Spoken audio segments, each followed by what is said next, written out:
Hello.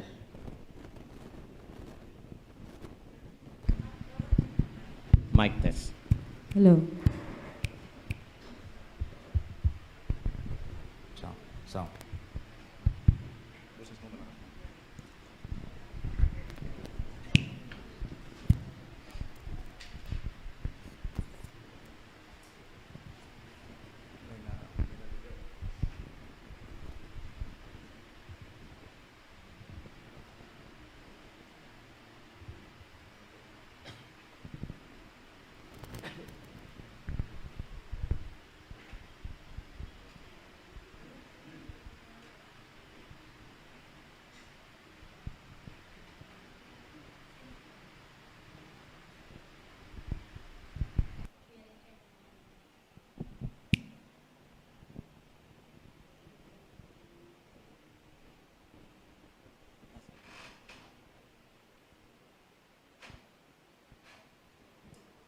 Explain mo naman kung sino man ito.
Natin natahako, madilim at di alam kung saan patutungo.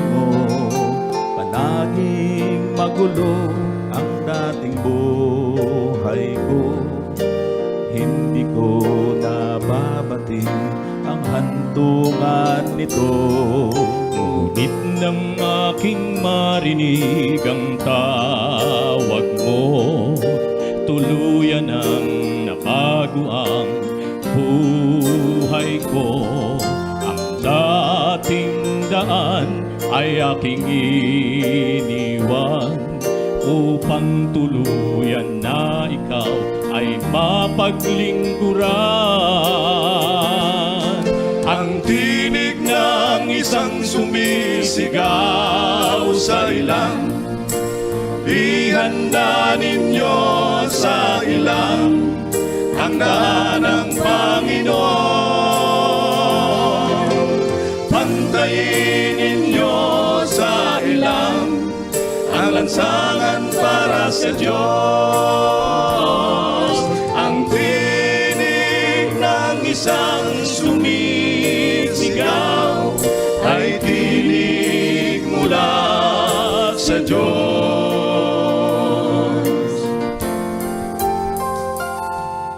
Ang tinig sa ilang ay inyong pakinggan, tinig ng paghahanda, Diyos ang pinagmulan para sa taong nasa kadiliman at di alam ang liwanag ng katotohanan. Ang tinig ng isang sumisigaw sa ilang, di handa ninyo sa ilang ang daan ng Panginoon. Pantayin ninyo sa ilang ang lansangan para sa Diyos. Ang tinig ng isang sumisigaw ay tinig mula sa Diyos.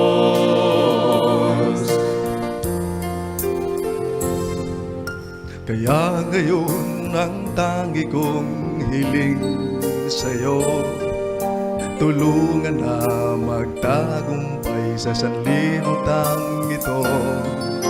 Naway palakasin ang kahinaan ko, at sa iyo'y maglilingkod hanggang pagdating mo. Ang tinig ng isang sumisigaw sa ilang, ihanda ninyo sa ilang ang daan ng Panginoon.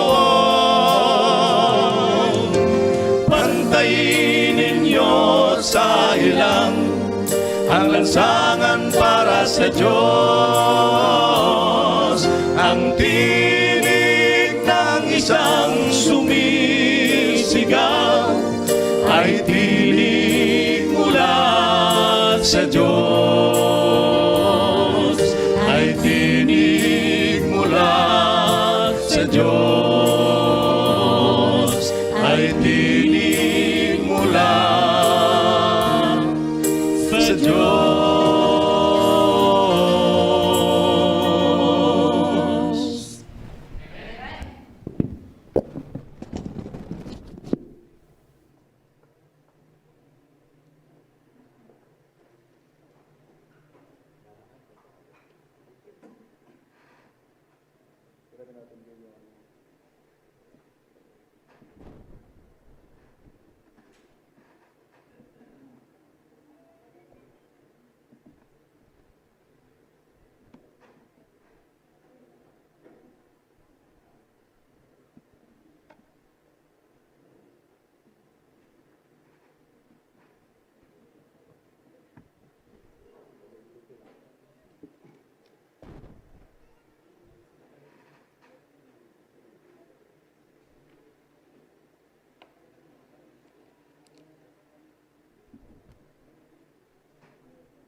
Good morning po and happy Sabbath mga kapatid.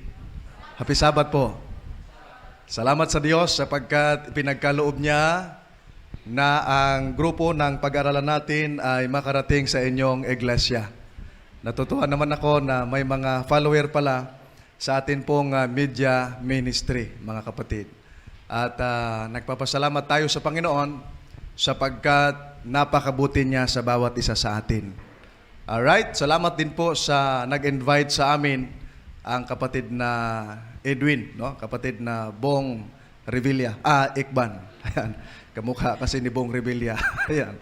Salamat din po sa nagbigay ng mensahe ng awit. Ayun pong kanta na yon ay may pamagat na ang tinig sa ilang. Ang may compose doon, ang kapatid na Johnson Amican. Nung ako po ay follower pa nila when I was in college, sa Nagavio Adventist College, ay hiningi ko po yung kanilang -1 at yung lyrics at kinakanta namin. Dahil may grupo po ako doon sa Nagavio na ang grupo namin ay Prince Heralds. Dahil mayroong King's Herald sa Amerika, sa Bicol may Prince Heralds. Ayan, no, mga binata. Noong araw. Ayan, dahil meron na po akong asawa. Ayan. At yun, natutuwa ako. May mga kapatid din pala tayo na taga Bicol. At si kapatid ay nag-aral pa sa Nagavio. At nagtaka ako bakit di kami nagkita. Dahil nung mag-aral po siya sa Nagavio, hindi pa ako ipinanganak. Kaya hindi pa kami nagkita, mga kapatid. Ano po? Kaya salamat sa Diyos dahil tayo po ay nagkaroon ng pagkakataon na magkatipon at sumamba sa Kanya sa Espiritu at katotohanan. Ang paksa po na aking dadalhin sa inyo sa mga oras na ito ay may pamagat na The Way He Think. Ano ba sa Tagalog yan? Sa paraan ng kanyang pag-iisip. Ayan. Ang pronoun he dyan ay tumutukoy sa ating Panginoong Hesukristo. Kung inyong titingnan ang ating key text ay nakalagay dyan, let this mind be in you, which was also in Christ Jesus. Napakaganda nung talata.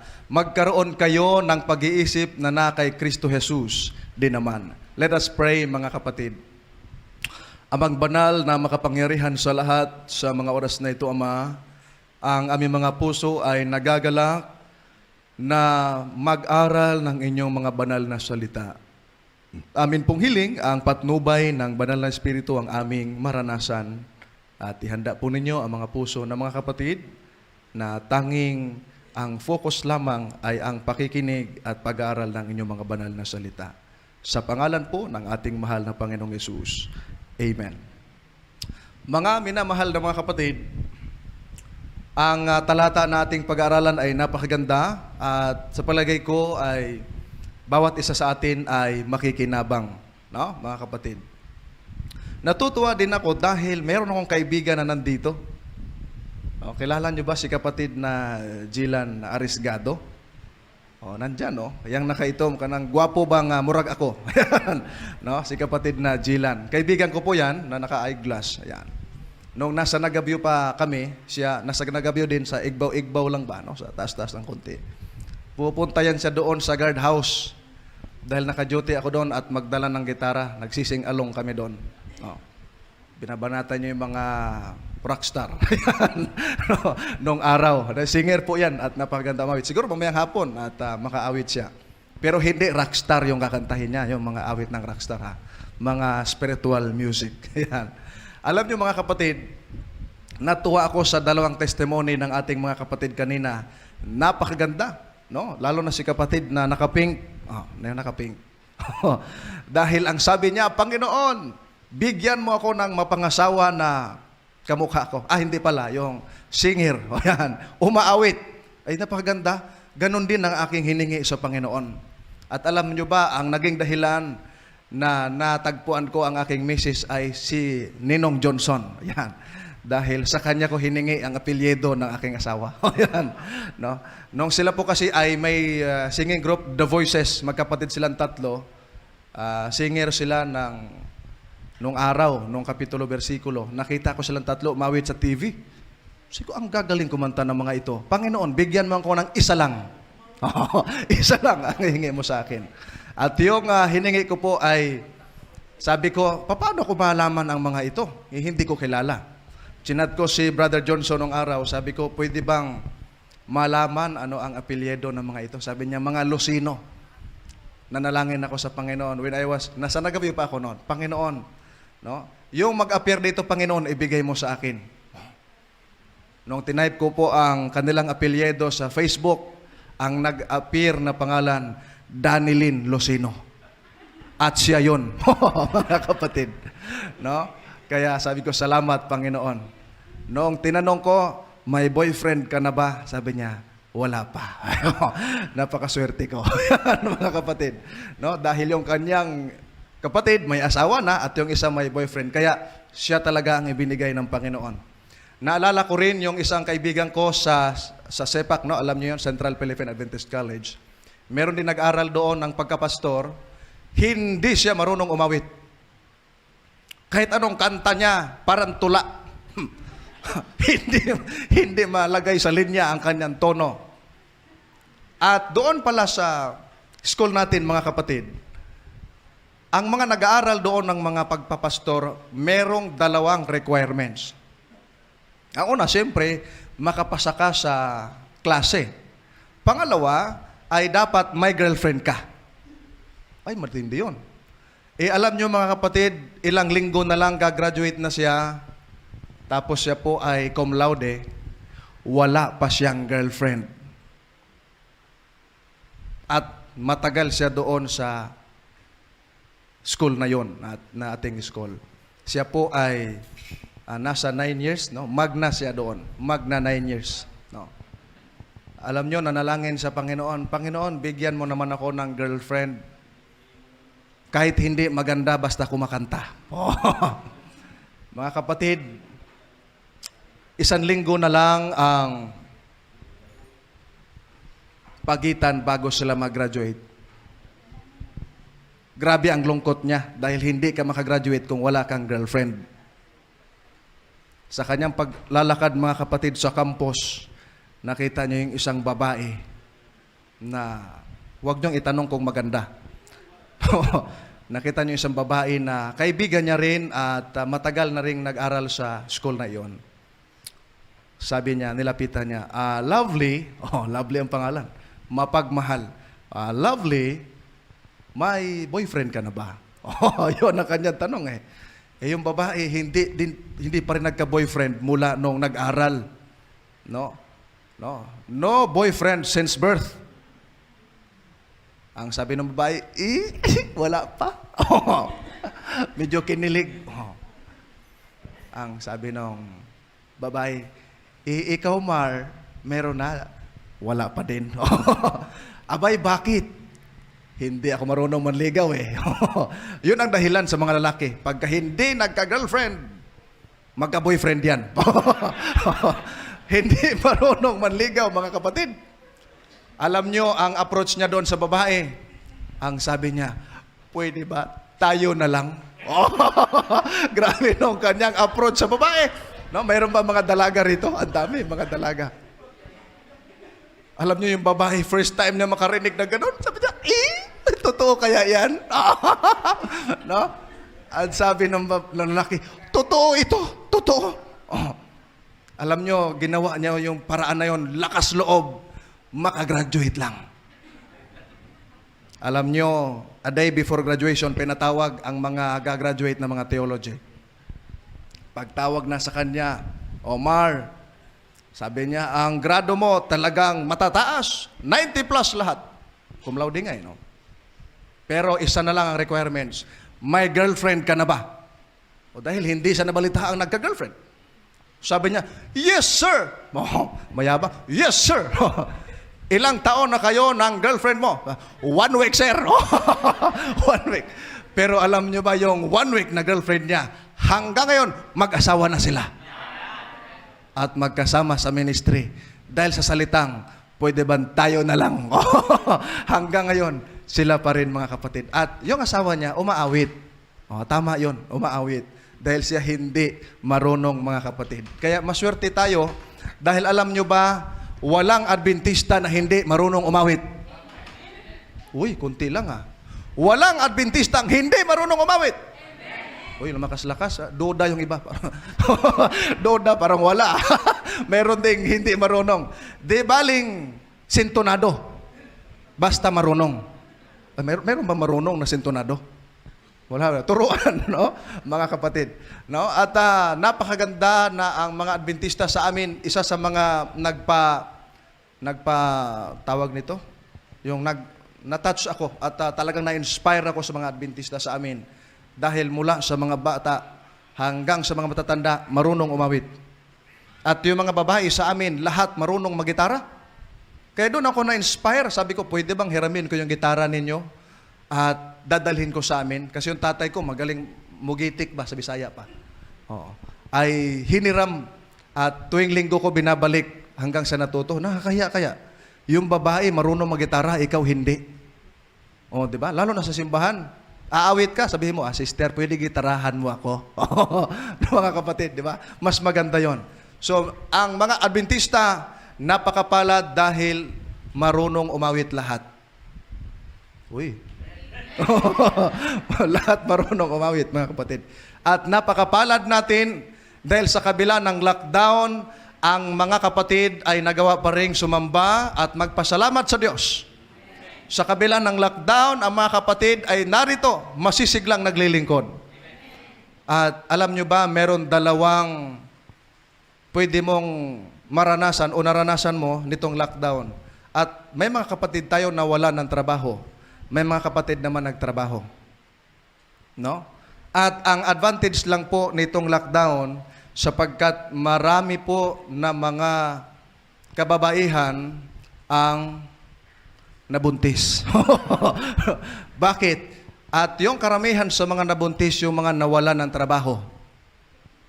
Dahil yun na lang ang kanilang naging trabaho. At nitong pagpasok ng April 2021, ay marami naman ang mga anak. Dahil may nabuntis At isa na doon ang asawa ni kapatid na Leo. Ayan. Kaya congratulations, meron ka ng baby boy. Lalabas yan sa susunod na mga buwan. No? Napakaswerte mga kapatid. Balik tayo sa ating pag-uusapan. Ang sabi ng Biblia, magkaroon kayo ng pag-iisip na kay Kristo Jesus din naman. Gusto kong sabihin sa inyo, ang context kasi ng talatang ito, nagpapakita na ang ating Panginoong Hesukristo ay merong napakagandang karakter nung siya nagkatawan tao. At napag-usapan namin ni nanay kanina, sino ba yung nanay na may-ari ng bahay dyan? Nasaan ba yun? Yun si nanay. Oo, di ko nakilala kasi kagabi kasi nakita ko maganda siya. Ngayon, di ko makita, naka-face mask eh. Siya, ang sabi niya, mahalaga yung pagiging humble. No? So, diyan makita natin ang context, yung pagiging humility ng ating Panginoong Hesukristo sa kabila ng kanyang pagpakababa. At gusto kong sabihin sa inyo, bakit kayo, sinabi ni Apostol Pablo na magkaroon kayo ng pag-iisip na kay Kristo Jesus din naman, mga minamahal na mga kapatid. Alam po ninyo, nasabi ni Apostol Pablo yan sa implication natin, sapagkat ang kaisipan ng ating Panginoong Hesukristo iba sa kaisipan natin. Halimbawa, bigyan natin ng example.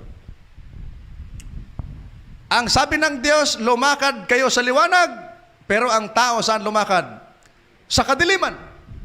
Marami ngayon ng mga tao, kaya napakaswerte natin, nasumpungan natin ang liwanag, sapagkat marami ngayon tao lumalakad sa kadiliman. Ang sabi ng Diyos, mahalin mo ang iyong kaaway. Pero ang tao ngayon, ang daming kaaway. Mga kapatid. No? Sino ba sa inyo dito ang hindi pa nagkaroon ng kaaway? Taas kamay. Lahat may kaaway. Alam nyo, mayroong isang preacher, mga kapatid. Ang sabi niya, sino sa inyo ang hindi o walang kaaway? O walang nagtaas ng kamay. Binaligtad niya yung tanong, sino sa inyo rito ang may kaaway? Uy, lahat nagtaas ng kamay, liban doon sa isang matanda na nakaupo na babae sa gilid. Nilapitan niya, nanay, wala kang kaaway? Wala. Ilang taon na po kayo? 93 na. Oh, 93. Bakit wala kayong kaaway? Kasi po patay na lahat yung mga kaaway ko. Mga kapatid. No? Sabi ng Biblia, sabi ng ating Panginoon, mahalin mo ang iyong kaaway. Uy, pag nakita mo ang iyong kaaway, kahit ikaw ay anemic, magiging high blood ka. No? Kahit dito sa loob ng iglesia, pag may katampuhan ka, ayaw ko makita yung mukha niyan. Di ba? Kaya pag kinamayan mo, nakatalikod ka. Nakaganon lang. Ayaw mo makita. Di ba? Bakit kaya ganon? Sabi ng Biblia, mahalin mo ang iyong kaaway. Pero, may mga Adventista na nakatira sa isang lugar, lahat ng kanyang kapitbahay, kaaway. Di ba? Mahirap, no? Mga kapatid, lahat ng kapitbahay, kaaway. Sabi ng Diyos, sumunod kayo sa aking mga utos. Pero, sabi ng mga ngaral ngayon, wala nang kautusan. Kaya ang dami ngayon mga babaero, mga lasinggero, lahat mayro. Mayro. Marami, mga kapatid. Mga ngalunya, mga magnanakaw, pumapatay, wala nang kautusan. Kaya napakaswerte natin na naging Adventista tayo. Lahat yan itinuturo, mga kapatid. Sabi ng Diyos, remember the Sabbath day to keep it holy. Pero karamihan sa mga tao ang ipinapangilin, linggo. No? Alam niyo po, mga kapatid, nung ako ay binata pa, nag-aral ako sa school natin, follower na po ako ng 4 na ito, at 2 lang pala yun nandito. Yung 2 nandun sa ibang lugar. Si kapatid na Johnson, kapatid na Richard, si kapatid na Gerson, mga son, Thompson, Johnson, si Gerson, at yung kasama nila sa pag-aralan, Dison naman yon. Lahat may son. At si kapatid na Obidos. Ako po ay follower na nila nung araw pa, mga kapatid. At napapanood ko sila at sinusundan ko sila sa kanilang mga debate. At isa sa mga napapanood kong mga debate ay yung debate nila na patunayan na ang 10 utos umiiral pa. Bakit patunayan pa? At ba't may mga tumututol na ang 10 utos umiiral pa? Di ba, mga kapatid? Halimbawa, yung debate ni Brother Johnson against Pastor Bagabaldo. Ayaw niya sa 10 utos. Pero tinanong, pumapatay ka ba? Hindi naman. Nangangalo niya ka ba? Hindi rin, kasi katabi niya yung asawa niya, nasa harap eh. At bago magtapos ang debate, sang-ayon! O sang-ayon na, mga kapatid. No? Marami po ang mga ngangaral ngayon, ayaw sa 10 utos. Pero mga Adventista, gusto. Pero lumalabag din minsan. Alam niyo kung bakit? Lagi sinasabi, uy, Sabat doy, 7 araw, ipangilin. Pero dumadating sa simbahan, alas 10, alas 9. Minsan, darating sa simbahan, patapos na yung divine. Oo, tapos nasa likod pa. Kasi pagkatapos ng divine, diretso sa likod, mauna sa kainan. Diba? Closing song pa lang, nakaakbay na yung bag. Oh. Diba? Lift up the trumpet. May nasa likod na. Mga kapatid. Diba ka? Yun ang mangyayari. Pero sabi ng Biblia, mapalad pa rin tayo kasi nasa katotohanan tayo mga kapatid. No? Sabi ng Biblia o sabi ng Diyos, God said, be not unequally yoked to the unbelievers and young people marry the unbelievers. Nakita ko dito ang daming mga kabataan. Sana wala ditong may boyfriend na hindi Adventista. Sana wala ditong may girlfriend na hindi Adventista. Amen ba mga kabataan? Uy, parang hindi ewan ko. Hindi ma-amen eh. Ewan ko ang sagot. Alam nyo, nung ako po ay nag-aaral pala sa mga 3rd year college ako noon. Umuwi ako sa Masbate. No? Ako po yung taga Masbate. Nung umuwi ako sa Masbate, meron po kaming unit meeting o parang camp meeting sa mga kabataan. Karoon kami ng question and answer. May nagtanong na isang babae na kabataan. Sabi niya, ang district pastor namin nung araw si Pastor Buhos. Sabi niya, Pastor, bakit yung ating mga binata sa labas ng liligaw? Anong sagot ngayon ng mga kabataan? Sumagot yung isa. Bakit naman liligawan mo, Pastor, ang kapatid mo? Bakit mo nasabi? Pagpasok sa simbahan, sasabihin mo, Pastor, Happy Sabat, kapatid. Kapatid mo, liligawan mo. Ayun, nasa labas ka manligaw. Yung mga palusot na mga may girlfriend o may boyfriend sa labas. At alam nyo ba, diyan nagsisimula mapapahamak ang buhay ninyo. Kaya yung mga hindi pa nagka-boyfriend at nagka-girlfriend, huwag nyong subukan, masisira ang buhay ninyo.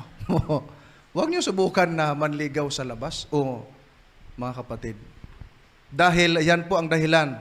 Sa aming church, lahat ng kabataan doon nag-asawa ng hindi kapananampalataya. Ngayon, ni isa, walang natira sa kanila. Alam nyo, yung simbahan namin, yung aming church building, sarado na. Nakatira doon, mga butiki, mga kambing, kasi nasa bukid. Sabi nga nila, hindi makita kahit si Satanas.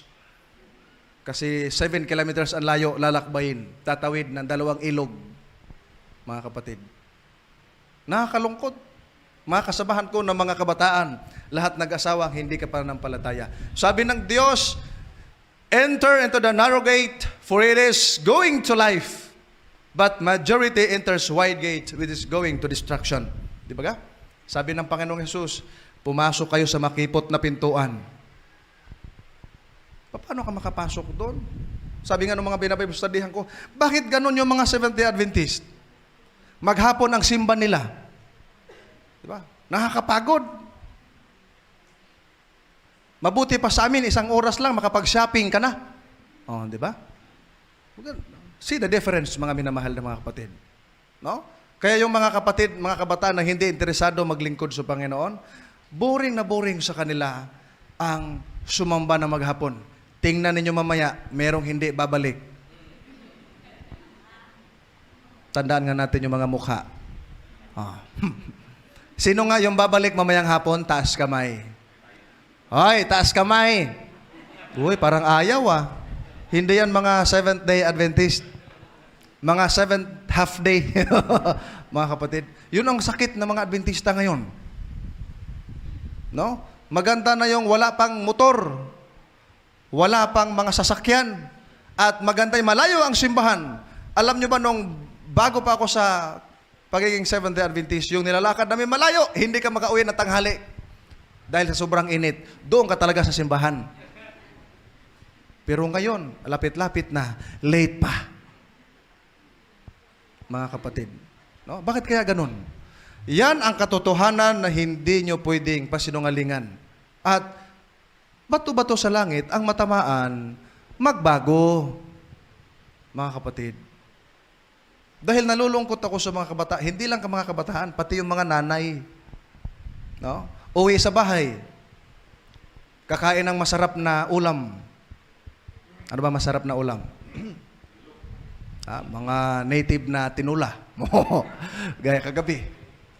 Nasarapan, nabusog. Antok. Tulog. Pagising alas 4 na. Hapon na. Huwag na tayong bumalik. Matulog ulit. Yun ang problema mga kapatid. Kaya pag Sabado, huwag kayo magpakabusog. Matukso kayong hindi bumalik. No, mga kapatid. Sabi ng Biblia, pray without ceasing, and people pray less. Palalahanan nyo yung mga sarili. Ilang beses kayo nananalangin sa isang araw? Nakapag-worship ba kayo sa umaga at sa gabi, mga minamahal na mga kapatid? Hindi. Mag-worship na. Dapat nagkaroon kayo ng tinatawag na New Year's resolution. Yung mga patulog-tulog sa simbahan, dapat hindi na. Alam nyo mga minamahal na mga kapatid, maraming mga kapatid na pag ang nag-sermon, malumanay, karamihan natutulog. Totoo yan. Minsan kasi nakatingin tayo sa speaker, hindi sa mensahe. Kaya tanungin mo, ano natutunan? Tanungin mo sarili mo, ano kaya natutunan ko pag uwi ko? Anong may share ko sa aking mga anak? Di ba? Mga kapatid. Kaya iba ang kaisipan ng ating Panginoon sa atin. Kaya sisharean ko kayo, para magkaroon tayo ng leksyon sa araw na ito, ay sisharean ko kayo ng kaisipan ng Diyos at natin, ng ating Panginoong Kristo. Pagtatanungin ka, who is the greatest?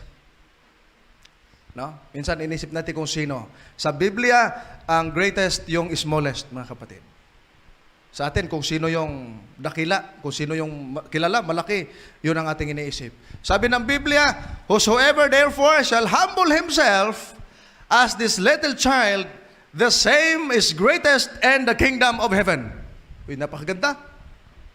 Mga kapatid, kakaiba sa iniisip natin. Bakit? Kasi ang mga tao, para magiging sikat ka, para maging dakila ka, gusto mo magkaroon ka ng otoridad, gusto mo nasa mataas ka, kahit mababa ka. No, mga kapatid, lahat gusto mo, yung aim mo, lagi kang nasa top. Kaya pag hindi ka na-recognize, magtatampo ka.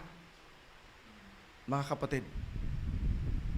Gusto mo lagi kang elder, head elder lagi. Kahit mali na yung iyong pamamahala. Sa Bicol, mayroong isang elder. Sa Bicol, mga Bicolano, marami tayo. More than 10 years na siyang naging head elder. Nung nagkaroon ng eleksyon, hindi na-elect na head elder. Nagtampo. Nung magtampo siya dahil meron siyang na-donate na yero sa simbahan, binaklas niya. Ayaw niya na eh. Dinalaw ng mga kapatid, ng kapwa elder. Ayaw niya na. Ayaw ko na. Kasi gusto lagi elder eh. Dinalaw ng pastor. Pastor, dalawin niyo naman yung ating dating head elder. Ayaw niya na magsimba. Bakit daw? Kasi gusto niya lagi head elder. Hindi na siya po pwede dahil may check siya. Ang nangyari, mga kapatid, sabi nung pastor, Brad, sabi nung elder, wag mo na akong dalawin, pastor. Alam ko na yan. Nagdadalaw siya nung araw eh. Pang-4, pang-5, nagalit yung elder. Pastor, wag ka nang bumalik sa bahay ko. Sabi ng pastor, Brad, pwede ba kitang idalangin? Sige, manalangin ka dyan. Matindi. Galit na galit. Sabi ng pastor, Panginoon, ayaw na ng kapatid sa iyo. Ibibigay ko na siya kay Satanas. Sabi niya, hoy, pastor, wag! Ba't naman ganyan? Ba't ibibigay kay Satanas? ayaw mo na sa Panginoon, saan ka pupunta? Kay Satanas, ay babalik na lang ako sa Panginoon. Ay bumalik. Nung bumalik, dala-dalang yung yero, kinabit ulit. Mga kapatid, yun ang malaking problema. Minsan gusto lagi mataas, pag bumagsak ay bumababa. Pati yero, dala-dala, mga minamahal na mga kapatid. No? Ang sabi ng Biblia, ang sino man na magpakababa sa kanyang sarili, gaya ng isang batang ito, ay dakila sa kaharian ng langit. Wow! Huwag naman isip bata. Huwag naman isip bata. No, maging kagaya ng batang ito. Ano bang meron sa bata na pwede nating matutunan na katangian? Sabi diyan, ang Diyos gusto niya na gaya tayo ng mga bata sapagkat ang mga bata ay mapagpatawad. Pansinin mo, pag may kaaway, kinabukasan, kalaro na naman niya. Pero ang mga malalaki na, pag may kaaway, sugurin pa. Di ba? O doon sa Burias, ko alam kung anam ni kapatid na Jaylan, 2 elder. Nag-away. Naghabulan ng itak. Sabi ng mga tao, "Uy, mga sabadista, naghabulan ng itak." Ang hirap nun, mga kapatid. Bakit? Kasi ang isang tao na malaki na, pag may kaaway, sasabihin niya, "Over my dead body, hindi kita patatawarin." Matindi yun. Pero yung mga bata, kaaway niya ngayon, maya-maya, kalaro na naman niya. Napakaganda ng ugali na yun. Pangalawa, sa bata, like children because they are dependent. Lagi silang nakadepende sa kanilang mga magulang. Dapat ganun tayo. Lagi tayo nakadepende sa ating amang nasa langit. Di ba mga anak niya tayo? Kaya nga, nung magturo ang ating Panginoong Jesucristo, manalangin kayo ng gaya nito. Anong turo ni Kristo? Ama namin na nasa langit. Bakit? Kasi ayon sa pag-aaral, bakit sinabi ni Kristo, Ama namin? Dahil tayo'y mga anak ng Diyos. At kapag mga anak ka ng Diyos, tinuturuan tayo ni Kristo na mapalapit ating relasyon sa Panginoon. Hindi mapalayo. Mga minamahal na mga kapatid. Kaya merong samahan ngayon na walang galang Walang galang. Pag nanalangin, ang tawag yung pangalan ng Diyos. No? Yung mga nagkapayong, naglalakad yan, ambog. No? Mga kapatid, dahil nakikita sa mga TV, nakikita sa tatay, nakikita sa kapitbahay, mga kapatid. To them, life, hope, happiness, and everything is their parents. Bakit? Kasi yun ang nagsusupply. Kaya napakaganda ng bata, laging nakadepende. Laging nakarely sa kanilang parents. Meron din namang asawang ganon. Di ba? Meron ganon? "Daddy, bilhan mo ako nito, Daddy." Di ba? "Ay, wala tayong pera, Mami." "Sige ka. Outside ko lambo ka mamaya." Bibili na lang. Mga kapatid, kahit walang pera, kaya puro utang. No? Mga minamahal na mga kapatid. No? Pangalawa, Christ mind number 2 na gusto natin i-share. Who is the strongest, mga kapatid? Sa Diyos, the strongest is the weakest. Akala mo, napakalakas mo. Sabi nga ni Apostol Pablo, siyang nakatayo. Mag-ingat siya, baka siya ay mabuwal. Minsan, akala mo, nakatayo ka. Minsan, akala mo, napakatibay ng pananampalataya mo. Nung binagyo ka ng pagsubok, di ka na nakita sa iglesia. No, mga kapatid. Yun ang mahirap at masaklap, mga minamahal na mga kapatid ko. Human views. Minsan iniisip natin yung mga malalakas, yung gaya ni Alexander the Great, no? Linusob niya yung ibang mga kaharian. Siguro iniisip natin si Manny Pacquiao, dahil tinalo niya lahat ng mga malalaki, no? Mga heroes, mga politicians, and iba pa, mga kapatid. Siguro iniisip natin si Samson, na nadagit ni Delilah, no? Mga kapatid. Pagka nakikita ko yung salitang Samson, naalala ko yung isang bakla sa amin. Yung kapatid na bakla. Kasi nung siya po ay kagabi, Delilah. Yun ang tawag sa kanya. Bakit? Kasi siya po ay kilala na mahilig man lalaki. Bakla nga Pero nung mag-crusade tayo doon sa lugar nila, habang nagko-crusade ang inyong lingkod, param-param pa siya, naka-high heels pa. No? Naka-spaghetti, bakla nga. Sana walang bakla rito. Wala naman siguro, no? Mga anak ng Diyos ang nandito. Parang pa, hi brother. Pag ganun siya. Pero nung ako po ay nag-appeal, mga minamahal na mga kapatid, ang sabi niya, tumayo siya. Sabi niya, ang buong buhay ko ay ibibigay ko sa Panginoon. Oh, yun ang sabi niya. Totoo. Yung buhok niya hanggang dito. Oo. Sabi ko, sure ka? Ay, sure na sure. Oh, yung bakla na yon. Alam niyo, kinabukasan ng maagang Sabado, nagpagupit siya. Simikal po. No? Sabi ko, totoo nga. Tapos nag-usap kami. Sabi ko, gaano ka kaseryoso? Ay, seryoso po ako. Eh, bakit? Eh, yung pong aking mga damit na pambabae, ibigay ko sa kapatid ko. Yung aking mga underwear, mga ganon, no? Yung mga sandal, bibigay niya. Eh, sabi ko, nasaan yung ano mo? Oh, kasi malaki. Pandesal po yon. No, pandesal. No, nilalagay niya, mga kapatid. Pero nabago ang buhay niya. Bakit? Kasi nakilala niya ang Panginoon. Ganon napakaganda nung kanyang karanasan.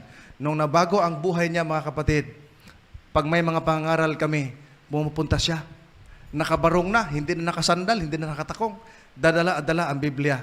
Eh, pumunta kami ng isang barangay na nandun yung mga baklang, mga friends niya. Oh, nung makita, oy, Delilah. Ops, hindi ako si Delilah. Ha? Si Michael ako ngayon. Oh, respeto niyo, nakabarong ako. Oh, nakadalang Biblia. Oh, di ba? Napakaganda, mga kapatid. Ang sabi niya, kung gusto niyo magbago, may crusade kami diyan. Dumalo kayo. Oh, di napakaganda. Oh, naimbitahan pa niya, mga kapatid. So doon isa sa mga karanasan na magpapakita sa atin, ano man ang estado mo, ano man ang iyong karanasan, pag sa Panginoon ka lumapit, meron kang pag-asa. Ang sa Diyos, ang strongest ay yung weakest. Gaano man kahina ang sa tingin ng tao sa atin, lalakas tayo dahil merong Kristo sa ating buhay. Si Pablo dumaranas din ng samot-saring pagsubok, mas higit pa sa mga naranasan natin, mga kapatid ko. Pero ang sabi niya, alang-alang kay Kristo, ako'y may kasiyahan sa gitna ng mga kahinaan, mga pagkutya, mga kahirapan, pag-uusig at kagipitan, sapagkat kapag ako'y mahina, doon ako lumalakas. Eh, napakaganda. Napakaganda ng isang taong dumaranas ng pagsubok, pero nakita mo, nakangiti pa rin sapagkat alam niya may Kristo siya. Nagawa pa rin niyang sumimba. Ang iba, pag may problema, hindi makasimba. Hindi makasimba. Bakit, Brad? Dahil may problema po ako. Ay, bakit? Hiniwalayan ako ng girlfriend ko. Ay, ang hirap. Nakaranas ka na ba, Brother Richard, na mahiwalayan ng girlfriend? Ay. Pero nakapagsimba pa. Ayun, no, mga kapatid. No, mahirap, mga kapatid. Alam nyo ba, nung panahon na yan na si Pablo, sinabi niya, kung saan ako mahina, doon ako lumalakas. Kasi dumarating sa punto na si Apostol Pablo ay hopeless na, mga kapatid. Wala na siyang pag-asa. Sa panahon na si Pablo, na siya nanghina, kailangan niya ang tulong ng Panginoon. Yun ang napakaganda. Kapag may Panginoon ka, kapag nanghina ka, kailangan mo ang tulong ng Panginoon. Mga minamahal na mga kapatid ko. Kaya nga, kung ating titingnan, sa kanyang karanasan, nakarelay na lamang siya sa kapangyarihan ng Panginoon sa kanya. Kaya nung sinabi niya, kapag ako'y nanghina, ako nga'y lumalakas. Bakit niya sinabi yon? Siya din ang nagsabi ng talatang ito'y napaka-common sa atin. Ang lahat ng ito'y magagawa ko dahil sa lakas na kaloob sa akin ni Kristo. Di ba napakaganda? Bakit ka may lakas ngayon? Bakit mo nagawang sumamba? Bakit nagawang maglingkod sa Panginoon? Dahil nandyan siya, binibigyan ka niya ng lakas. Di ba napakaganda, mga kapatid? Ang daming mga namatay sa COVID-19. Ang daming mga namatay sa iba't ibang mga karanasan. Pero tayo ngayon, dapat maging mapagpasalamat tayo dahil nandito tayo ngayon, buhay na buhay at malakas na sumasamba sa ating Panginoon. Napakahalaga nun, mga minamahal na mga kapatid ko. Christ mind number 3, para matapos na tayo dahil ang oras ay bumibilis. No? Who is the exalted? To God, the exalted is the humble. Ay, napakaganda. Kaya ang pinaka-theme natin about humility. About humility. Sapagkat ang human views, mga kapatid, no? Ang itinataas mga celebrity, no? Mga kilalang tao, di ba? Alam nyo, titingnan nyo yung mga dalaga. Pag nakakita yan ng gwapong artista, no, tumitili. Kahit hindi dalaga. Mga kapatid. Tumitili. Ina-idolize nila yung mga tao, no? Mga minamahal na mga kapatid ko. Itinataas nila, no? Yung mga may higher sa position, may mga taas na position. Pansin nyo, tingnan nyo yung treatment ng tao. Pagka merong sikat, kilala, talagang matindi yung treatment nila. Pero pag may bisita na ordinaryong tao, hindi masyadong pansinin. Buti na lang dito sa inyo, walang division. May mga churches, mga kapatid ko, na grabe ang division nila. Yung mga mayayaman, iba yung kainan. Yung mga mamahirap, iba din. Nakahawak ako ng church na ganyan nung araw. Ay, mahirap. Hihilain ka ng mayaman. Hihilain ka rin ng mahirap. Ay, maganda, doon ka sa gitna. Oo. 2 plato. Pagkain ng mayaman, pagkain ng mahirap. Pagbibigay. May mga ganun, mga kapatid ko. At doon pa sa mga itinataas, gusto nila, lagi din sila sa taas. Kaya ang hirap kalabanin ng isang tao yung kanyang sarili. Hindi niya kaya, lalo pag mag-isa siya. At ang pinaka-problema dyan, yung kanyang pride. Yung kanyang pagiging mapagmataas, mga minamahal na mga kapatid ko. Alam niyo yung mga taong ganyan, napaka-sosyalero, sosyalira niyan. Pag pumasok sa simbahan yan, sosyal. At alam nyo ba, no, may mga electric fan tayo, yung mga nag-iikapo, na hindi nag-iikapo na mga mayayabang, dyan yung umuupo sa tabi ng electric fan. Ay, ang init! Tapos, tabi-tabi, doon sa may electric fan. Mga hindi nag-iikapo yun. Tapos naiinitan. Pero wala dito yan. Wala dito. Uy, meron? Mga kapatid, no? Magising kayo kung mayroon. Wala dito yan sa Kanumay. Kablong. Mga taga-Kanumay kasi ito nasa harap mga kapatid. No? Tinataas natin. Yung nakalimutan natin na dapat ang itaas natin ang ating Panginoon. At yung mga tao na minsan nagmamataas sa kanilang sarili, sabi ng Biblia, ibababa. Pero sa Diyos, ang sabi ng Biblia, mga minamahal na mga kapatid ko, ang inexalt ng Diyos, yung mga mapagpakumbaba. Alam nyo, isa nga sa dahilan yan, kung bakit ang tao bumabagsak dahil sa kanyang pride. Kaya ang tao nawawalan ng kaibigan dahil sa pride, mga kapatid. Fried chicken. No? Sabi ng Biblia, sinasabi ko sa inyo, ang lalaking ito'y umuwing matuwid sa harapan ng Diyos. Ito'y mga nanalangin. At hindi ang pareseyo. Di ba? Bakit? Sabi diyan, sapagkat ang sino mang nagmamataas ay ibababa at ang nagpapakababa ay itataas. Wow! Napakaganda. Kahit lait-laitin ka, huwag mong ikagalit yun. Awayin ka, huwag mong ikagalit yun. Huwag mo rin siyang awayin. Ngitian mo lang, lalong maiinis. No? Sabihin na, ano bang klaseng tao ito? Ilang bisis na inaway, nakangiti pa rin. Ang mahirap, kahit wala nung kaharap, nakangiti pa rin. Ano ba nangyari ng kapatid na ito? Nakangiti pa rin kahit walang kaharap. Walang kausap. Mga minamahal na mga kapatid. Kaya napakaganda sa harapan ng kaninuman, sa harapan ng Diyos, maging mapagpakumbaba ka, itataas ka ng Panginoon. At yan ang gusto ng Panginoon sa atin, maging mapagpakumbaba. Si Kristo nga, Diyos, nagpakababa sa kanyang sarili. Nagkatawang tao para lamang tayo maligtas at matubos, mga minamahal na mga kapatid. No? Bakit? Sino ba tayo? Bakit kailangan nating magmayabang? Ano may pagmamayabang natin? Ano may pagmamataas natin? Alam nyo, sabi ni Isaias, lahat tayo'y naging marumi sa harapan ng Diyos. Totoo naman. No? Lahat tayo naging marumi sa harapan ng Diyos. Ang mabubuting gawa natin, maruruming basahan ang katulad. At ang sabi pa dyan, nalantat tayong lahat gaya ng mga dahon. Tinatangay tayo ng malakas na hangin ng ating malakas o na ating kasamaan, mga minamahal na mga kapatid. Di ba ga, mga minamahal na mga kapatid ko? Sino tayo para magmayabang, magmalaki sa harapan ng ating Panginoon? Kaya ang ating key text, magkaroon tayo ng pag-iisip na kay Kristo din naman, mga kapatid. Kaya ang ating title, napansin nyo, The Way he think? Sa paraan na mag-iisip ang ating Panginoong Jesucristo, dapat ganun din ang paraan na mag-isip tayo. Bakit? Kasi nag-iwan nga si Kristo ng halimbawa sa atin para sumunod tayo sa kanyang mga yapak. And last, mga kapatid, who is the wise? Akala natin, may mga tao kasi na pag nakapagtapos, lalo pagka cum laude, summa cum laude, ang taas ng tingin sa sarili. Ang tingin niya sa mga di nakapagtapos, way pulos. Sa Bisaya pa. Pag hindi nakapagtapos, akala niya, bobo, akala niya, walang alam, akala niya, siya lang ang merong ganon.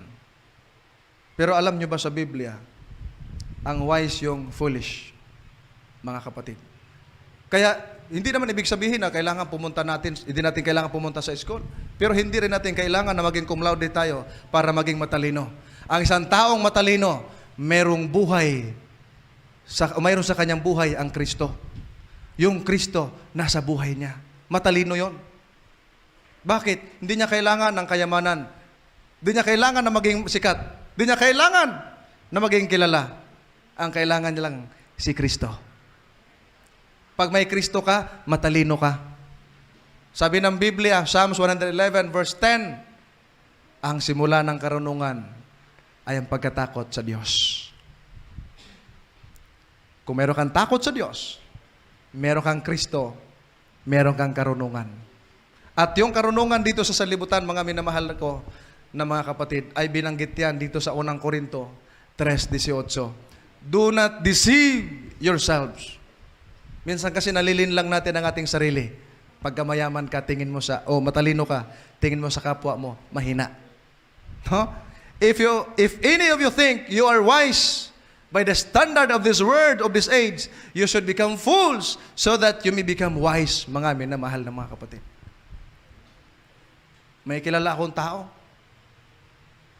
nakapag-aral, nakapagtapos, nakapag-master, naging cum laude, napakataas ng tingin sa sarili. Lahat ng sinasabi niya sa kanyang kapwa, negative. Lahat ng sinasabi niya sa kanyang kapwa, paninira. Down. Dinadown niya. Minsan na naging mitsa sa ating buhay para tayo mapalayo sa ating Panginoon. Mga kapatid. Sa Bisaya pa, piligro na ba? No? Piligro yan sa ating buhay, mga minamahal na mga kapatid. Sabi diyan, it is better to be unlearned but understand God. To be with the simple people but having extraordinary Christian characters. Di ba napakaganda? Simpleng ordinaryo ka lang, pero nakikita sa buhay mo ang Kristo. Uy, napakaganda nun. Kaysa ikaw ay isang taong sikat, kilala ka, pero wala namang Kristo sa buhay mo. Malaking comparison yun, mga minamahal na mga kapatid ko. No? To be called unwise but can understand the true knowledge. Diba napakaganda? No? Hindi ka kilala, pero lumalakad ka kasama ang Panginoon. Okay? Innocent ka but forgiving. Diba? Alam nyo, pag ang isang tao ma-pride, hirap magpatawad.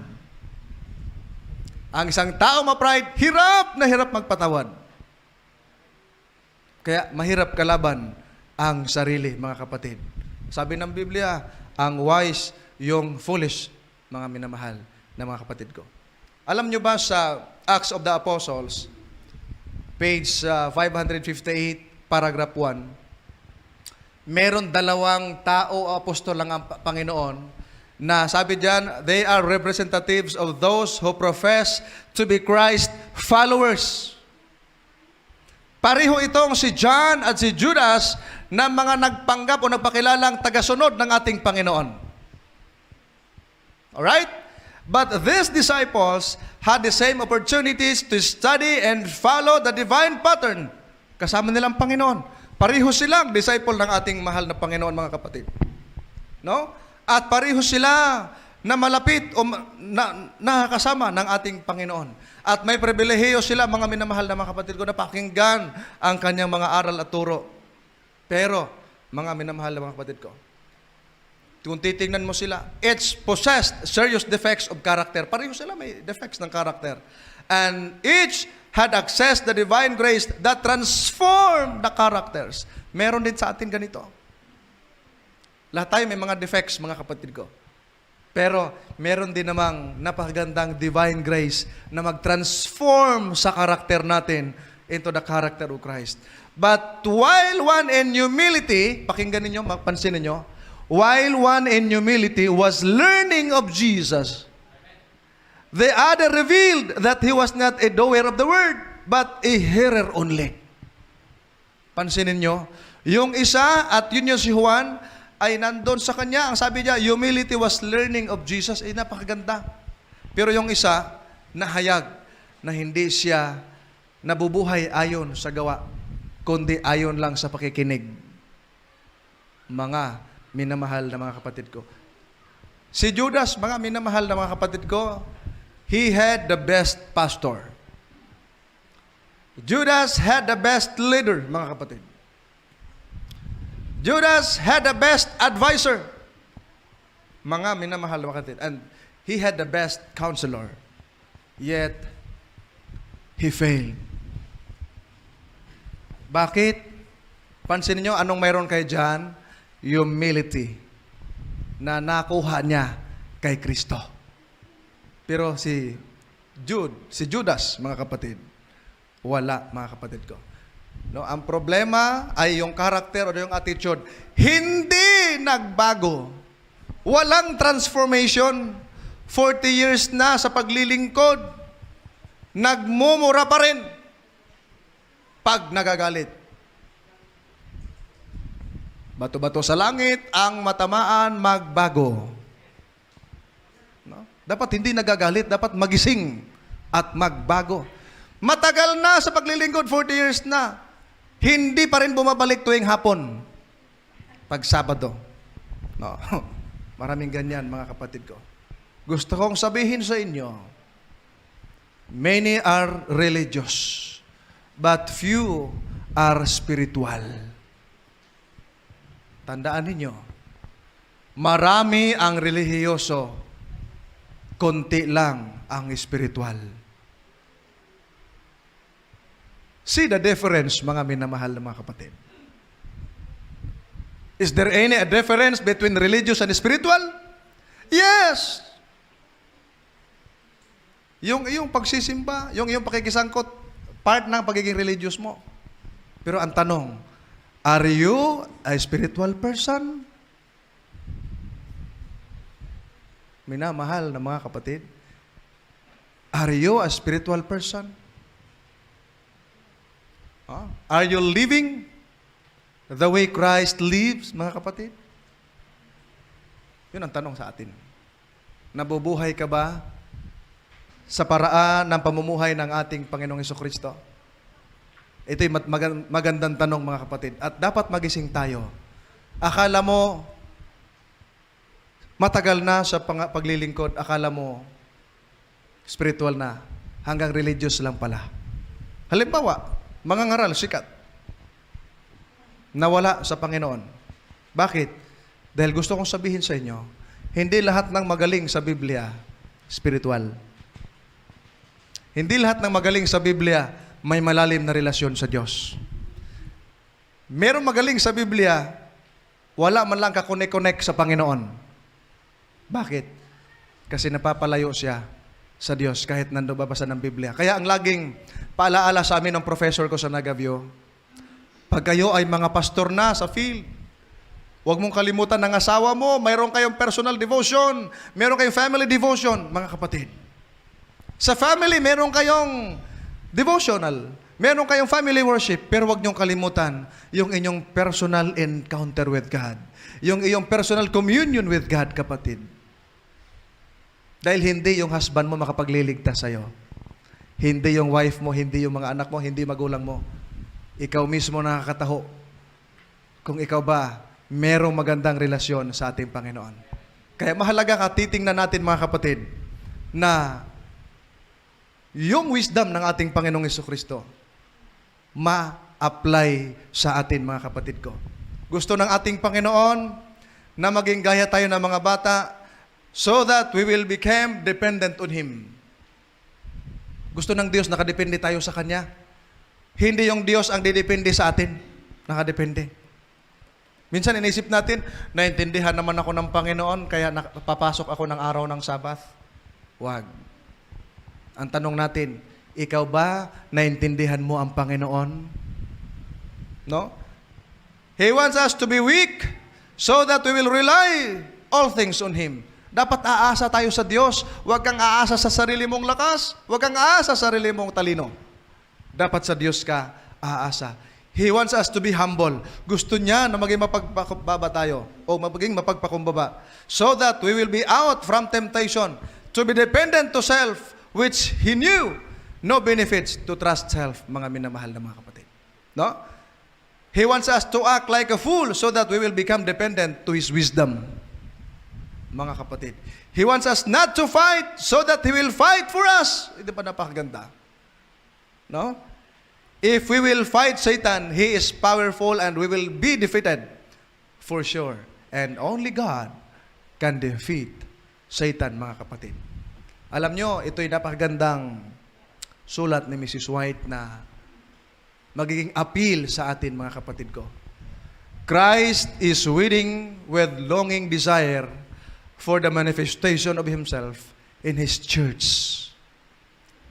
Ang ating Panginoon, willing siya at naghihintay sa atin na yung kanyang karakter, yung kanyang attitude, yung kanyang mind, mapunta sa atin, mga minamahal na mga kapatid. And when the character of Christ shall be perfectly reproduced to His church, then He will come to claim them as His own.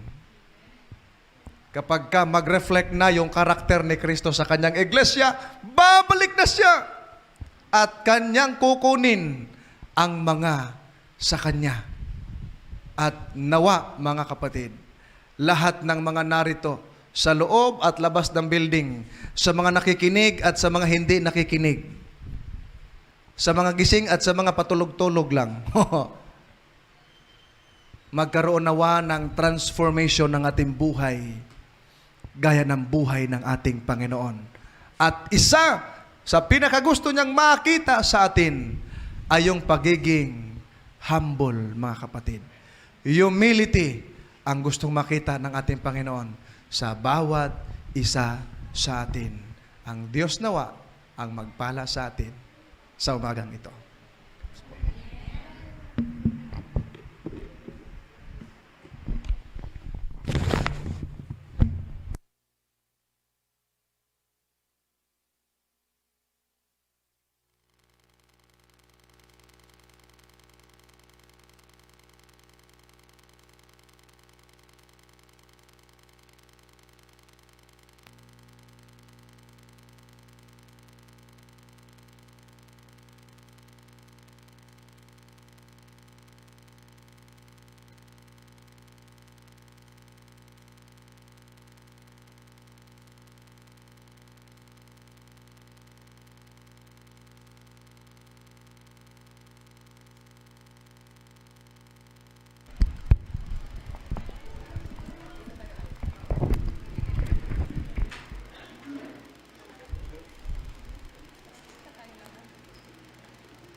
Tayo po ay tumayo sa atin pong closing prayer. Amang banal na makapangyarihan sa lahat, kami nagpapasalamat na kami inyong pinapaalalahanan na mahalaga sa inyong mga lingkod na maging humble o makita sa amin ang humility at yung karakter ng aming Panginoong Jesucristo ay makita sa bawat isa sa amin. Mahalaga, Ama, na ang inyong mga anak, dahil inyong minamahal, ay inyong pinapaalalahanan. Tulungan kami na magkaroon ng transformation ang bawat isa sa amin upang patuloy kami na maglilingkod na may kapakumbabaan at patuloy na maging masigasig sa paglilingkod habang naghihintay sa aming Panginoon. Mga kapatid, ating tatanggapin ang biyaya ng ating Panginoon upang tayo ay laging makasumpong o masumpungan tayo na laging masigla at laging pinagpala sapagkat napakabuti ng Panginoon sa atin. Tatanggapin natin ang blessing ng ating Panginoon sa pangalan ng ating Panginoong Yesus. Amen.